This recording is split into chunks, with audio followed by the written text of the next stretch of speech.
हो, विधान परिषदेचा काही फॉर्म्युला ठरला का महायुतीचा? कारण की मनसेने उमेदवारी दिलेली आहे.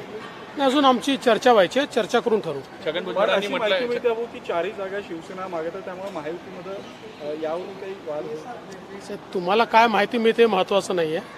महायुती योग्य प्रकारे लढेल. छगन भुजबळांनी म्हटलंय की जे लोकसभेत झालं ते झालं, पण आम्हाला विधानसभेत 80 ते 90 जागा मिळाल्या.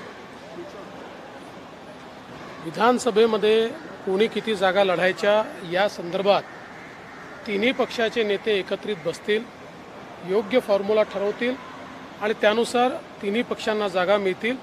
निश्चितपणे भाजप सर्वात मोठा पक्ष असल्यामुळे भाजपला सर्वात जास्त जागा मिळतील, पण आमच्यासोबतचे जे 2 पक्ष आहेत त्यांचा पूर्ण सन्मान हा यामध्ये राखला जाईल. अंजली दमाने यांनी अजित पवारांचा राजीनाम्याची मागणी केलेली आहे.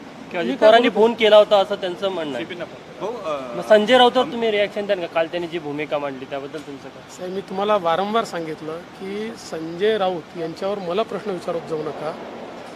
जे लोक गांजा पिऊन त्या ठिकाणी लेख लिहितात, मला असं वाटतं, खरं म्हणजे मी त्यांच्यावर कधी बोलत नाही, पण मला वाटतं ते लंडनला आहेत असं समजलं मला. तिथे चांगले मानसोपचार तज्ज्ञ आहेत, योग्य त्यांनी औषध घ्या. अमित शहा म्हणाले की 10 तारखेला मोदीजी पंतप्रधान पदाची, मात्र 6व्या टप्प्यामध्येच आम्ही बहुमत पार केलंय. होऊ शकतं. अमितभाई बोले 6व्या टप्प्यातच आम्ही बहुमत पार केलंय. बहुमत पार केलेलं आहे आणि अभूतपूर्व अशा प्रकारचं यश मिळणार आहे. मोदीजी प्रधानमंत्री होणार आहेत.